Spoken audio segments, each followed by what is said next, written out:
Sensify is, I say it simply, is going to be the first fluid-free, intelligent braking system which permanently interacts with the customer to pursue a zero-incident world. So as you can see, we're really into pushing into the next evolution in the braking system. And what we'll find is that Sensify will combine basically total safety and driving pleasure. Welcome to Coffee Break, the official podcast of the Brake Report. Here we dive deep into the world of brake technology, bringing you exclusive interviews with industry leaders and insights into the companies shaping our future. Let's get started. Welcome. I'm Brian Hagman, and my guest today is Stéphane Rolland, President and CEO of Brembo North America. Thanks for joining me, Stéphane. Good morning, Brian. Pleasure to be here. Yeah, Brembo is arguably probably the most well-known or most recognizable name in the world of braking. From motorsports to passenger car to motorcycles, Brembo has definitely left a significant mark on the world of transportation. But I guess for the audience, do you mind maybe starting off by sharing maybe an overview of Brembo, who you are, and also maybe share some details about maybe what your focus is in North America? Brembo, as you've just mentioned, is a world leader in the design and production of braking system, whether it's for motorsports, as you mentioned, or motorcycles, cars, or even trucks. We supply basically the entire span. And here in North America, our priority, as we announced it in 2020, is basically to be a trusted solution providers to our partners, and which in turn allows us to profitably grow the business through innovation. As far as the automotive segment, I want to touch on that for just a few minutes. What do you see are some of the biggest challenges that the auto industry is facing right now? Whether it's the EV side, self-driving, maybe it's the pressure to, develop enhanced safety features. What do you see are some of the biggest challenges right now in the auto segment? I think when we look at some of the challenges that the industry is facing, I would say that sustainability and increasing safety demand are high on the consumer's mind. And I would say to some extent, if you look at EV, for example, EV would be one of the responses to sustainability challenge. And as you can imagine, each response comes with its own challenges. So for example, when you're driving an EV, well, it's somewhat different than driving a traditional internal combustion engine, just to the fact that you have this regenerative braking that makes the braking more, you use less the traditional brakes per se. And as you use them less, then the brake disc, for example, are more inclined to rust than on a traditional vehicle. And this is why, for example, Brembo has developed a list of specialized braking packages for EVs, which would include, for example, our Brembo Beyond aftermarket kit, which is specially made for EVs. And as you move forward, and I talked about as well, demand for increased safety as one of the big challenges that we're seeing. I think this is present on every type of vehicle. And this is why Brembo is working to introduce Sensify to the market. Sensify is, I say it simply, is going to be the first fluid-free, intelligent braking system which permanently interacts with the customer to pursue a zero-incident world. So as you can see, we're really into pushing into the next evolution in the braking system. And what we'll find is that Sensify will combine basically total safety and driving pleasure. And with Sensify, that's a good point bringing that up. Does it also incorporate traditional braking, or is it 100% focused on the advanced braking, brake-by-wire? I guess, what is it a philosophy? Is it a physical product? Can you go into more detail about Sensify? Well, as I mentioned, Sensify is basically the next evolution in braking system. We feel it's a bit like the introduction that we saw, decades ago with ABS and ESP, in terms, just to put it into frame. And unlike the technology that we have today, Sensify will allow us to control each corner or each wheel, if you will, independently, ensuring that we're going to have the optimal adherence of each wheel 100% of the time. So compared to a system that you have today, it's a new intelligent braking system which uses software, a software platform to manage the physical brake architecture which is best suited for your vehicle. So you'll still have the disc. You have a mechanical electronic caliper, and everything is driven by electronics to ensure the proper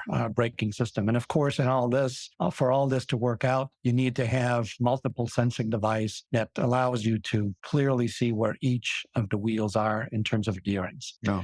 And as I mentioned earlier, when you look at Sensify, it provides you the best of two worlds: driving pleasure, because we're not taking away any of the fun, but total safety at the same time. And for those who, like me, who've been able to test it versus traditional braking system, you'll find that it's very intuitive, it's very responsive, it's smooth. You don't feel basically anything. It delivers the expected performance along with exceptional control. To quote one of your colleagues, I think they said it removes all the drama from potentially an emergency braking system, because everything is so intuitive and best in terms of control. So this is in a nutshell where what Sensify is. I would just add that because we have the software platform, the braking system as we know it today is no longer a sum of parts, but it's an ecosystem where artificial intelligence and software will play an active role, where we're going to be leveraging data collection to improve the driver experience and allowing the system to be constantly updated. And if we look, and if I stopped for the consumer, but if I look also at the OEMs, the system offers our car makers great flexibility, because it will simplify the integration of the brake system in any vehicle, should they be electric or traditional internal combustion engine. The same from, say, is applicable to sports cars, city cars, light commercial vehicle. Our customers will have greater freedom because we're delocalizing a lot of the traditional architecture into the corners of the vehicle. And with that gives the customers, so the automakers, more freedom and more space under the hood to be able to enhance the interior of the vehicle, which gives in turn their customers a brand new experience. So is Sensify readily available now to customers, to the OEMs, or is it not launched yet? What's the status of it as far as the development? We're bringing it to market. I think that we'll see it probably in production in 2025. Getting back to the aftermarket side too with EVs, we mentioned a few minutes ago with your brake system that's specifically maybe designed more for the EV segment. Can you go into more detail about that? Yes, we do have, for aftermarket, we do have a special package, which we call Brembo Beyond, as I mentioned before. And it's basically the association of a specific pad with the specific disc that basically makes them suited for EV vehicles, and it prevents rust. And it's basically has been designed and engineered to accommodate the new reality that you have when you drive an electric vehicle. With the push toward, fewer brake emissions or emissions in general, especially with the EU7 legislation or the proposals, is the Brembo Beyond, with that package, could it also be, something that could be used or even focused on other vehicles, non-EV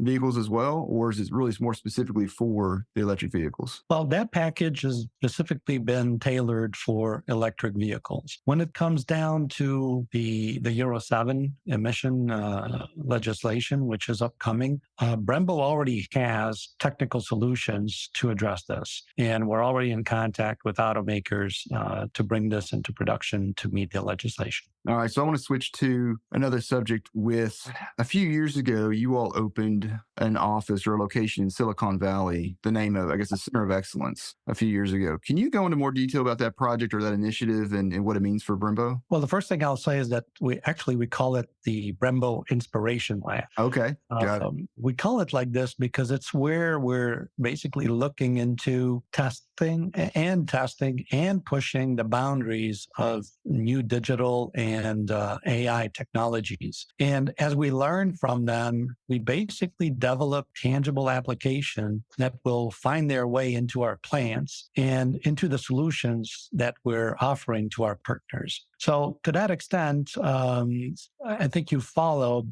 We've introduced last year Brembo Solutions, which is a new business unit of the Brembo Group. And Brembo solution leverages AI and our own experience, the experience that we have in the field, in our plant, into what we're calling an AI doing type approach to serve customers in fields beyond the automotive one. So this may be an obvious question, but why Silicon Valley as opposed to maybe Detroit or maybe somewhere in Italy or somewhere else? What's the, I guess, the specific reason why Silicon Valley was chosen? Well, I think because when you look at I would say the innovation centers around the world where new technology pops up, you'll have Silicon Valley, you'll have probably China around somewhere around Shanghai, but Silicon Valley I think, is a no-brainer because this is where, as I said, new technology pops up. And this is where we decided to put the Brembo Inspiration Lab. And by putting it there, we think that it will help us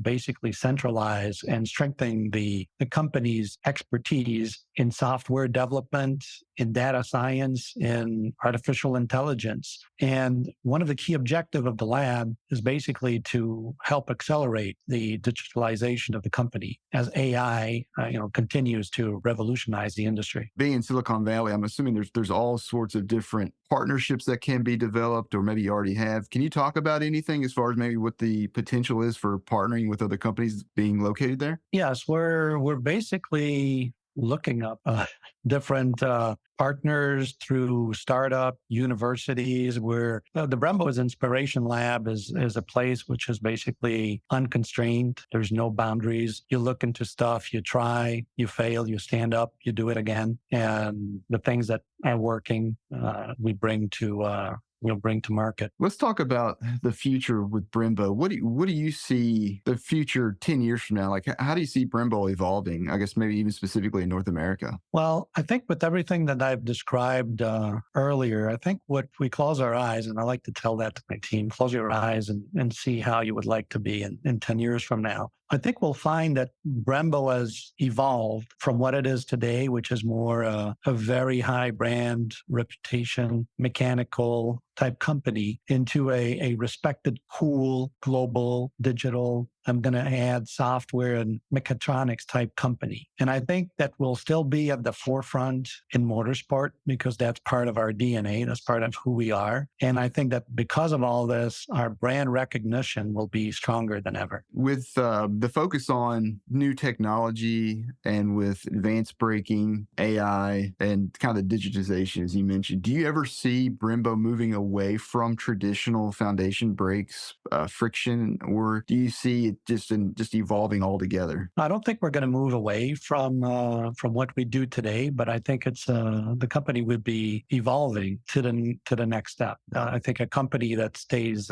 stagnant doesn't have bright future. So we absolutely need to embrace the future and the new technologies and make it part of our DNA. Well, Stéphane, it has been a pleasure. I appreciate your time. I've enjoyed our conversation, and I appreciate you spending a few minutes with me here to kind of catch up on the Brembo initiatives and what you guys have going on here in North America. And hopefully we can do this again sometime. It would be a pleasure. Thank you for your time and hosting me, Brian. This is Brian Hagman, host of Coffee Break. I want to give a big thank you to today's guest and to all of you for tuning in. Until next time, let's keep breaking stuff.